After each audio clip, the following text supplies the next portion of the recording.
Olá, graça e paz, tudo bem com vocês? Juntos novamente aqui no Promessas de Esperança.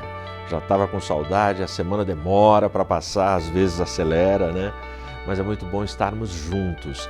E eu peço que você compartilhe esse link, que você espalhe para mais pessoas, chama o pessoal da tua família, da tua igreja para estar aqui nesse canal, acompanhando e absorvendo todas as reflexões que temos entregues aqui a cada semana. Que Deus abençoe ricamente.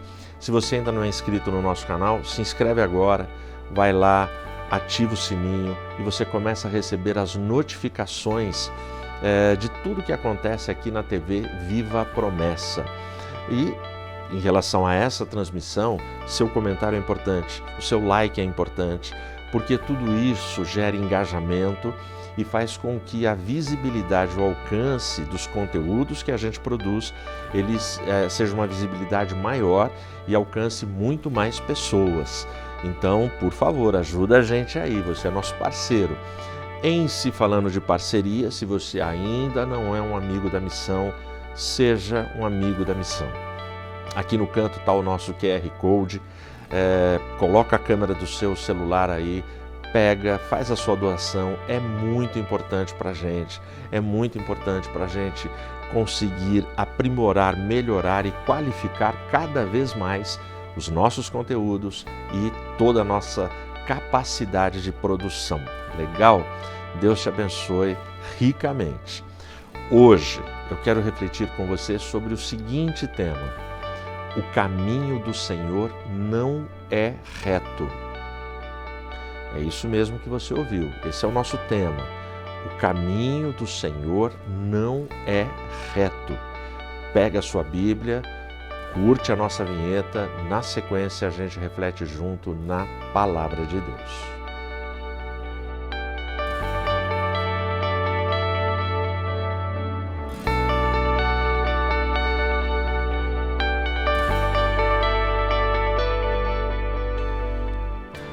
O caminho do Senhor não é reto.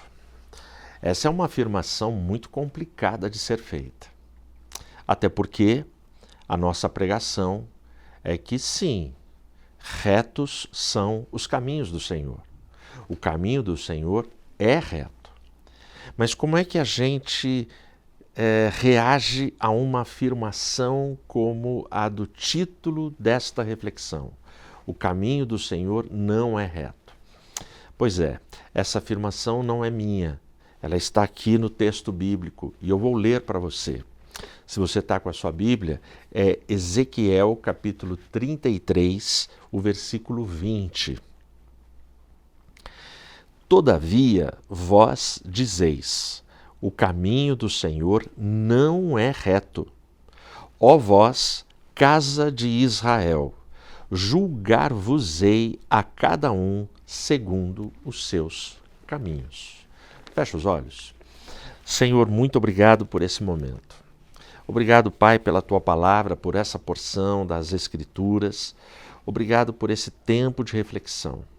Fala aos nossos corações, fala, Senhor, na vida e no intelecto de cada um dos Teus filhos. Perdoa os nossos pecados, nos dirige, nos ajuda, em nome de Jesus. Amém. O livro do profeta Ezequiel, ele foi escrito mais ou menos 596 a.C. Então vamos arredondar para ficar mais fácil, né, para a gente, seja um pouco mais, um pouco menos, 600 anos antes de Cristo. 6 séculos é muita coisa. Se você parar para pensar que se eu perguntar para você o nome do seu avô, da sua avó, possivelmente a maioria saberá responder. Mas se eu perguntar do seu bisavô e da sua bisavó, já cai o número de pessoas que vão saber responder. Se eu perguntar do seu tataravô, aí a esmagadora maioria nem imagina o nome que era. E se eu for andando para trás, você não sabe quem é a tua família. Isso significa que a nossa passagem por esta vida, depois que a gente morre, poucas décadas, ninguém lembra mais da gente. A casa que você mora hoje, que você suou, que você pagou, daqui 100, 200 anos, você não imagina quem vai morar nela. Você não garante que serão seus filhos. Você não sabe quem vai tomar conta. Tudo que você acumulou, isso vai virar pó, vai evaporar. Entende? Então, a gente não tem essa árvore genealógica de saber dos nossos antepassados, da nossa história, quem foram eles. Por que eu estou falando isso? 600 anos é muito tempo. São 6 séculos, é muita história, é muita coisa acontecendo. Só para te dizer que esse texto que eu acabei de ler, ele foi escrito mais ou menos 600 anos antes de Cristo. Bom, se a gente considerar de Cristo até nós 2000 anos, mais 600, nós estamos falando, esse texto foi escrito, ele está a uma distância da nossa geração de 2600 anos. E qual é a afirmação que eu consigo fazer lendo um texto desse? Eu posso dizer para você que o mimimi é mais antigo do que a gente pensa. O vitimismo é mais antigo do que a gente pensa. Você acha que o mimimi é algo da nossa geração. É algo que esta geração é que vive, ela que é cheia de lacração, é o politicamente correto. Mas não, o texto bíblico está dizendo para mim que o mimimi é antigo. Colocar a culpa em Deus é antigo. Então, o texto fala sobre casa de Israel. Portanto, o próprio versículo já dá quem é o autor da afirmação. E o autor é o povo. É a nação de Israel. Então, a nação de Israel, ela está dizendo para Deus, os seus caminhos não são retos. Essa é uma tendência do ser humano. O ser humano, na sua maioria, ele coloca a culpa no outro. Ele não vê culpa nele. Ele acha que todos estão errados e ele está certo. Isso é uma tendência nossa. Nós somos craques, nós somos rápidos, nós somos ágeis para enxergar o defeito do outro, julgar o gesto do outro, e nós somos duros nesse julgamento. Mas nós temos muita longanimidade, paciência, tolerância e temos boas explicações para os nossos erros. Os nossos erros a gente justifica com facilidade. O dos outros, a gente já tem um juízo um pouco diferente. Então, o profeta, como atalaia que ele é, aquele que proclama, aquele que confronta o povo, ele está falando nesse capítulo sobre a justiça de Deus. E é muito legal que ele está corrigindo a visão do povo. Então ele está dizendo no capítulo que o culpado paga pela sua culpa. O inocente é inocentado. Ele está dizendo que não é justo que o inocente pague por aquele que é culpado, e nem que o culpado seja inocentado uma vez que ele tem culpa. Ao mesmo tempo, ele está dizendo, se você ler o capítulo todo, que Deus ele não tem prazer que esse homem culpado sofra, mas que o homem culpado ele procura o sofrimento. Ele está dizendo que o prazer dele é que este homem se arrependa. É que esse homem, ele busque arrependimento para a vida dele, e não que ele continue nesses caminhos tortos. Então, esta confrontação do profeta com a nação de Israel leva a nação de Israel ao vitimismo, ao mimimi. E aí chega no versículo 20 e eles falam para o profeta, e o profeta lamenta e denuncia no versículo 20. Vocês dizem, os caminhos do Senhor não são retos. O caminho do Senhor não é reto, ó casa de Israel. É isso que ele está dizendo.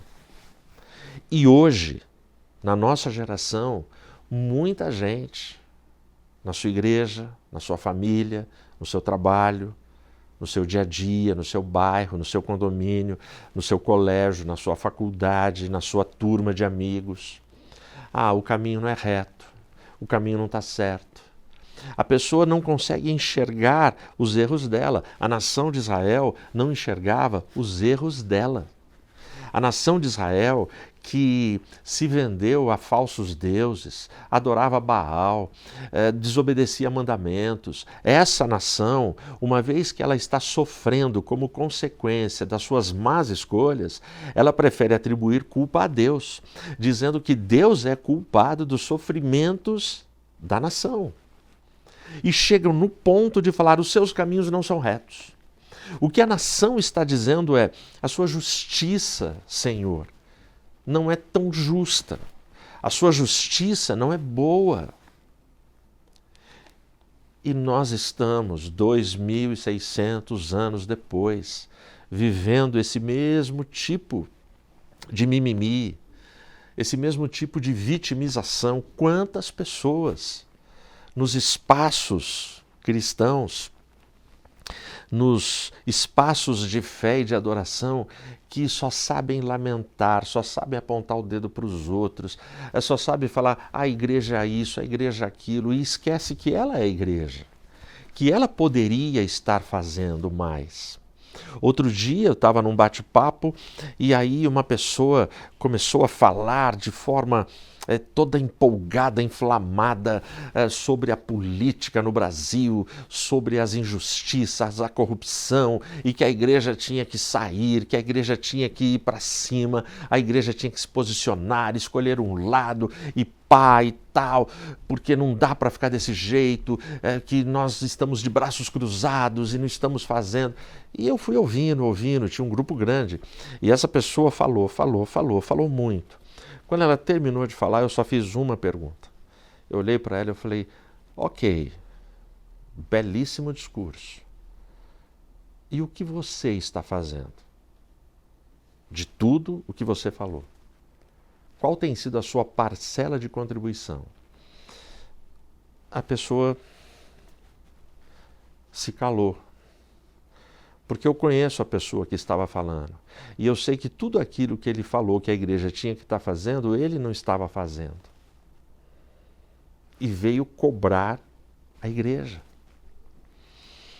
Eu entendo que a igreja, como corpo de Cristo, como prioridade, ela tem que se posicionar como agente de salvação, como agente que proclama o Evangelho.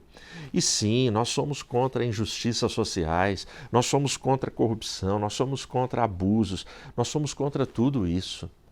E a igreja que é bíblica, a igreja que é centrada na cruz de Cristo, a igreja que é fiel ao Evangelho, ela é a única e última base de resistência do anticristo, do mal, de todas as tragédias apocalípticas que estão sendo anunciadas e que estão por vir. A igreja é a base de resistência nesta sociedade ímpia, adoecida e caída.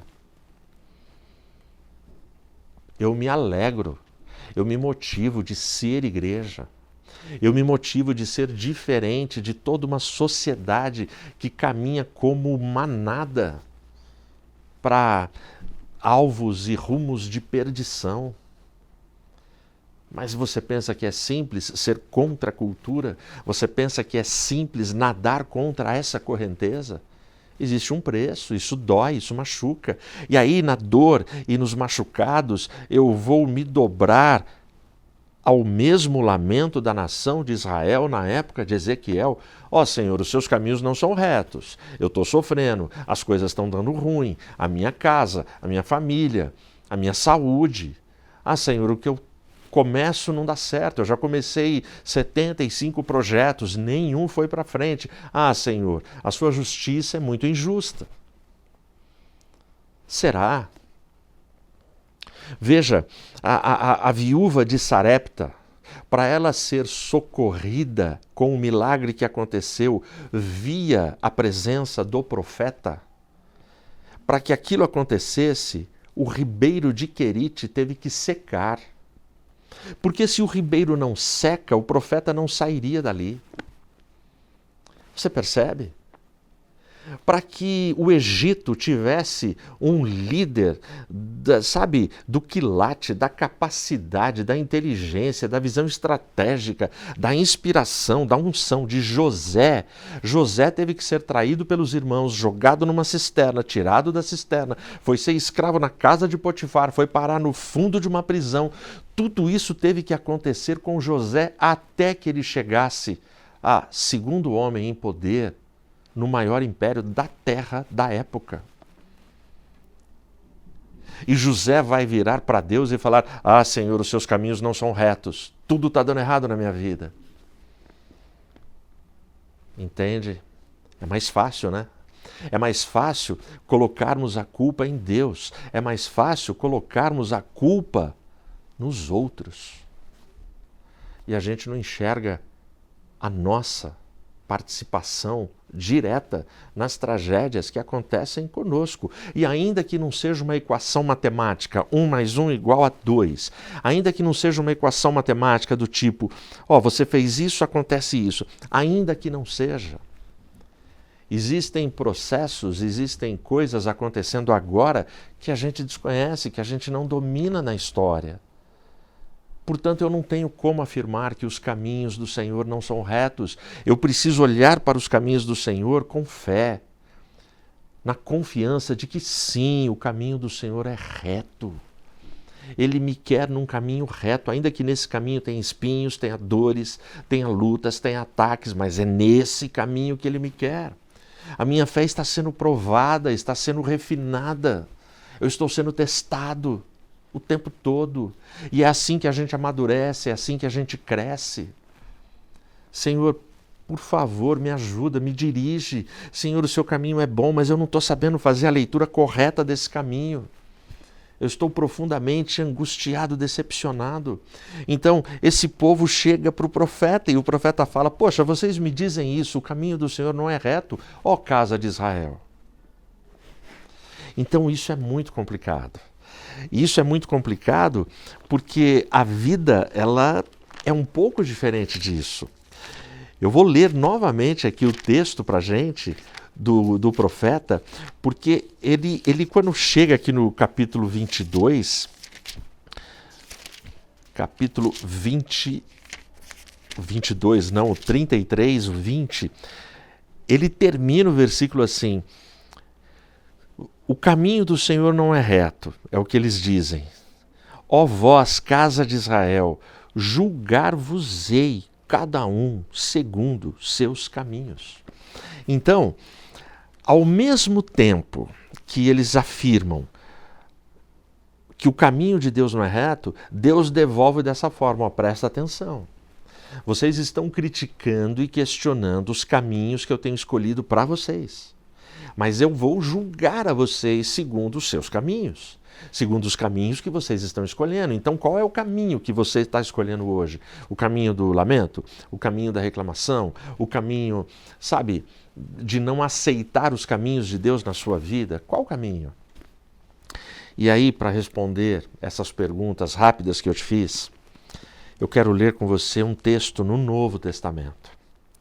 Um texto de Paulo na segunda carta aos Coríntios, capítulo 7, o versículo 10. Esse versículo, ele traz consolo, ele traz esperança, ele traz justiça para os nossos sentimentos.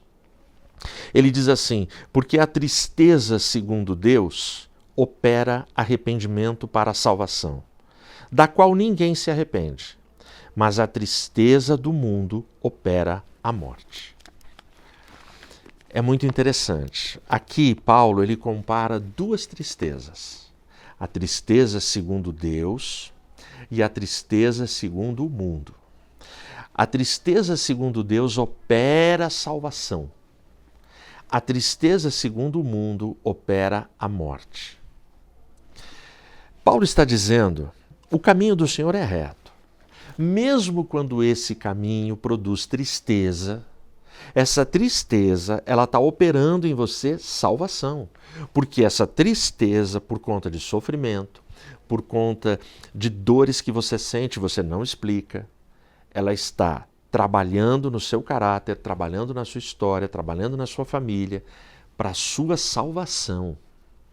A tristeza do mundo, no mesmo versículo ele diz, ela opera a morte. Ou seja, as disciplinas e todos os julgamentos e todos os eventos do mundo produzem morte e não vida.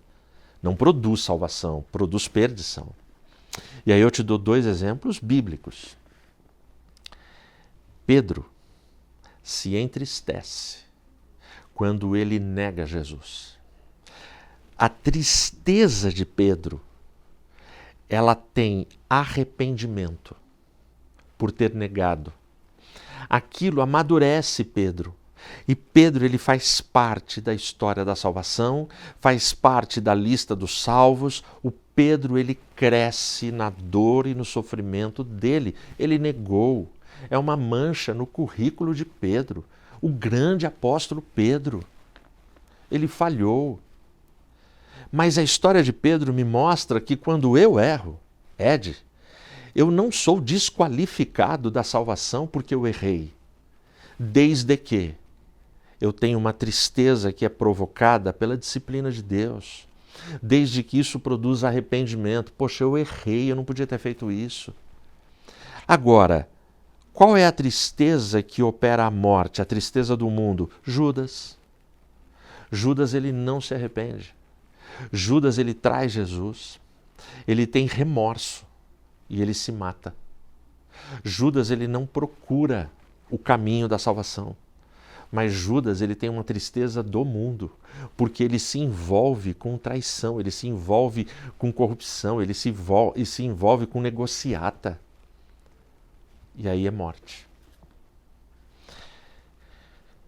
O detalhe é que a promessa de esperança aqui, nesses textos que são tão duros, está exatamente aqui no versículo 10 do capítulo 7 de 2 de Coríntios, que diz que a tristeza segundo Deus, ou seja, o caminho reto de Deus, mesmo quando eu não entendo, ele vai produzir salvação. Essa é a promessa.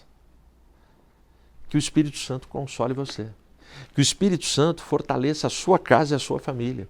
Que você não se junte à nação de Israel naquela época, naquele ponto da história onde eles escolheram olhar para Deus e afrontar Deus. O seu caminho não é reto. Não cometa esse erro. Não cometa esse erro. Confronte as pessoas de forma aberta, com sinceridade, peito aberto. Vai conversar com quem é injusto com você. Faça isso com dignidade, com honra. Mas não vai jogar essa culpa no Deus perfeito, santo e soberano. Entende? Então, muda isso. O caminho do Senhor é sempre reto. Confia nele. Confia nele. Ah, eu estou triste. Ok, a tristeza segundo Deus. Abraça essa promessa. Ela ela produz salvação. E que a salvação jamais saia do foco de vocês, da vida de vocês e da história da sua casa, da sua família, da sua igreja. Que Deus nos abençoe. Amém.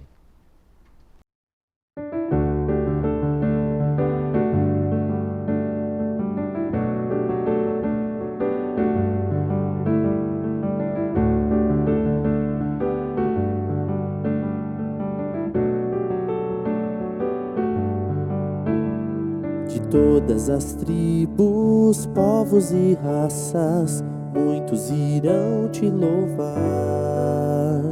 De todas as culturas, línguas e nações, no tempo e no espaço, virão te adorar. Bendito seja sempre o Cordeiro, Filho de Deus, raiz de Davi. Bendito seja o seu santo nome, Cristo Jesus, presente aqui.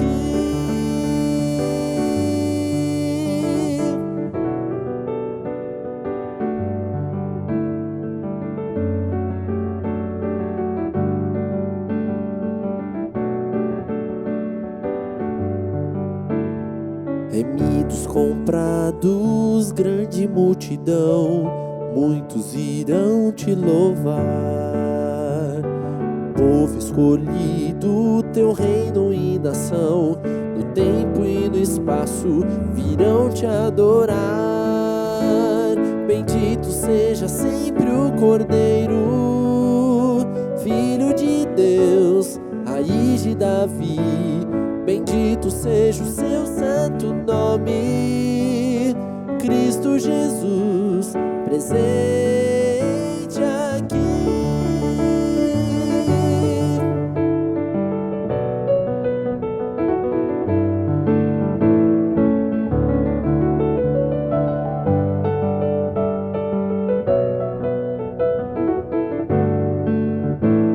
E a nós só nos cabe tudo dedicar, oferta suave ao Senhor.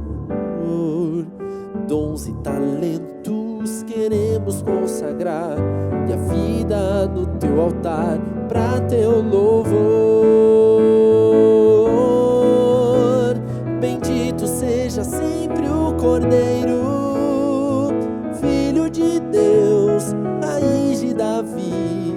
Bendito seja o seu santo nome, Cristo Jesus, presente aqui. Bendito seja sempre o Cordeiro, Filho de Deus, raiz de Davi. Bendito seja o seu santo nome, Cristo Jesus, presente aqui.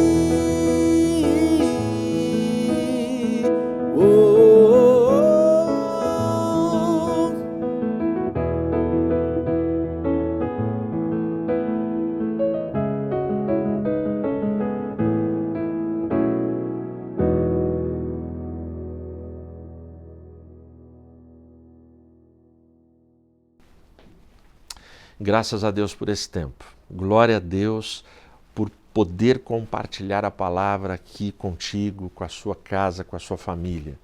Espalhe esses conteúdos para mais e mais pessoas e que a gente possa continuar caminhando o caminho da fé, levando a palavra e suportando provas, suportando desafios, suportando aflições, sabendo que esse caminho, por mais que a gente não compreenda o caminho do Senhor, Ele coloca a gente numa condição de retidão, rumo ao alvo, o alvo da salvação. Amém? Fecha os olhos, ora comigo. Senhor, obrigado por esse tempo, obrigado pela Tua palavra, obrigado pela reflexão, obrigado pelos nossos amigos e irmãos que nos têm acompanhado. Abençoe a cada um. Continua conosco, Pai. Em Teu nome oramos. Amém. Deus te abençoe, abração e até o próximo Promessas de Esperança.